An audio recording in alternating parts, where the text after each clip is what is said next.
Out of the five Dragon Gods so far, Alderaan very much intrigues me. I think he's a very different dragon than what we've seen so far in the series, with his actual very malefic kind of conquering attitude. And I liked that in the last chapter we saw that he, with this boosted self, after he spent the last 300 years just resting and absorbing nutrients from the people of his cities, that he believes that he's capable of taking down the other Dragon Gods. I'm actually very curious of where he would stand against them. I think personally that out of the five, I think he's going to end up being the second strongest. I think that Ignia is going to end up being stronger just because of, well, one, character position. I think that his type advantage as well. I think Ignia is going to be the strongest out of the five, and unless there's like a secret sixth one, like my whole theory with Elefsaria and that weird portal and stuff is true, then I think Ignia will be the top, but it could easily be Alderaan as well. It wouldn't surprise me too if Alderaan was the strongest out of the five at this point in time, just because of the whole 300 years of waiting and absorbing power. If it's anyone besides Ignia and Alderaan, I'll be surprised. But as it were, like in the next chapter, Alderaan is gonna use a very interesting named technique, and I mentioned near the end of the review on the chapter. I'm always hyped that anytime that something ends on like a hinted hyped like new attack or form, that's just such a raw hype chapter for me. Just when it has something that going into it as cool as like, oh yeah, this is gonna be a badass move. It's not like I'm ready to fight for real, which is pretty cool. But like when you technique name drop, I always find that to be this day a very core hype piece.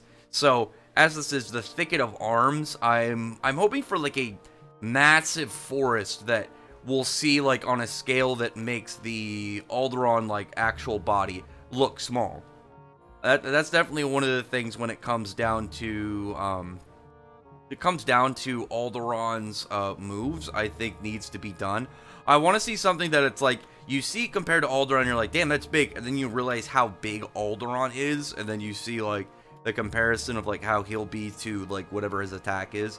I'm hoping it's kind of like that, or maybe it's like a kind of like because of the fact that he's like a tree dragon, that he'll end up it'll change his shape. Like instead of just being like this, oh yeah, the tree's on his back and he's got like wooden part, he looks pretty normal. Like there's like when it comes to his dragon design, he doesn't look crazy. But like imagine Thicket of Arms, he has all these like Wiccan bramble roots and branches just grow all over his body, and he kind of like goes into this very terrifying state. Like maybe that would be the dragon or the wood dragon perk is. I mean, I already think that the wood dragon perk has something to do with different trees, because we saw the part when he's talking to Natsu and he's like, there are leaves in the world that aren't affected by fire the same way, and it would make sense if it's kind of like metal, like we saw Gajeel become steel at one point, that if the wood dragon ability is like they can do something with like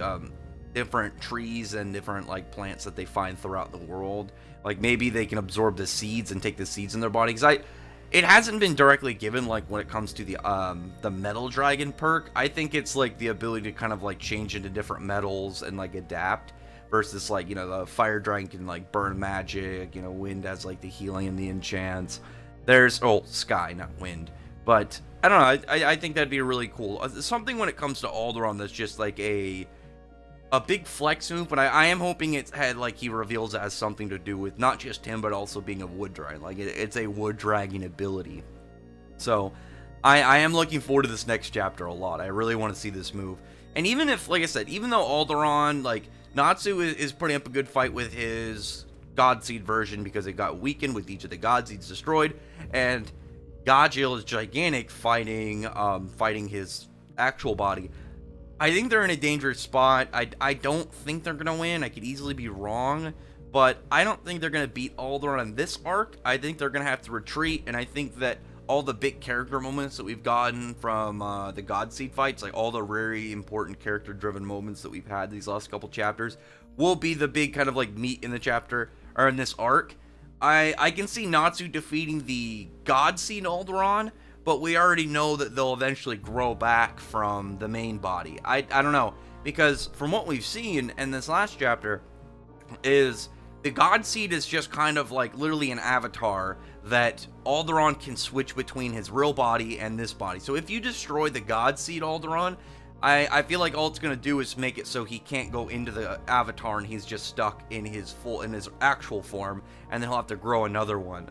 I don't think destroying the God Seed is gonna do, I'd like to imagine it being like a part where Natsu can kind of like overcome like a, you know, an obstacle, become stronger, but in reality it's just kind of like, it's like cool, you know, a step forward, you know, getting stronger.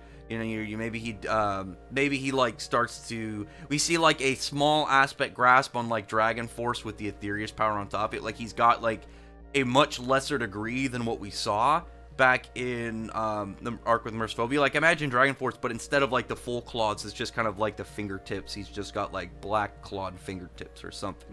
Something kind of like that, where it's much more tame, way less aggressive when it comes down to it. But it shows that it's you know, it's stronger than what he's shown before by himself, just to show the development. And then even if they end up like having to flee against the main body Alderaan, there's the possibility, there's the fact that you see like character growth, and they still overcame some obstacles, but they didn't defeat like the main one. And because I think Alderaan's full version, like the full Alderaan, should be defeated later, given the fact that he's clearly like a big deal even amongst the dragon gods, and I think that he's got a bigger role to play. On top of that, I think that out of the dragon gods so far, Igni I think has the best close to the reader storyline, just because obviously the ties to Igneel and stuff. But I think Alderaan has the biggest like story and world building kind of component to him, because we know we know that he tried to challenge Acnologia 100 years after Acnologia's like genocidal campaign started, which I find very interesting. And I think it's going to be revealed once we get to his backstory that Alderaan thought of himself as a big deal even amongst dragons prior to Acnologia. Like he probably thought he was some big shot dragon who was probably like, you know, super egotistical. And I think his Godseed form having a crown on him is like an indicator of that, of like having an ego, and probably has this very high opinion of himself. And I think that'll be, if so, that'll be really interesting to see explored, given the fact that a human, the thing that he literally sees as an object, not really even a creature. You know, as someone like Acnologia climbing up this power level rank ladder and eventually driving the dragons into hiding. Like imagine somebody who thinks of himself just as pretty much this hyper big shot having to run away from something that he didn't even really see as a threat at all, trying to challenge him 100 years later and then failing and then having to go into hiding. There's a lot of really interesting stuff that can be done with Alderaan's character that I am really looking forward to. But next chapter, we're going to see this Thicket of Arms. I'm actually really interested also as well when we get to the official release of this volume, that to see what the what kind of like variations of name the officials come with. I think Thicket of Arms already sounds super badass, so I'm kind of cool with it. Unless they make it, the only way I would be like, yeah, if it's something different, then do something different. But I mean, like, as long as it's something spooky, I like that they use the word thicket instead of like forest or like garden or something. I think thicket sounds way more ominous and intimidating, which I really like, and I'm really looking forward to this.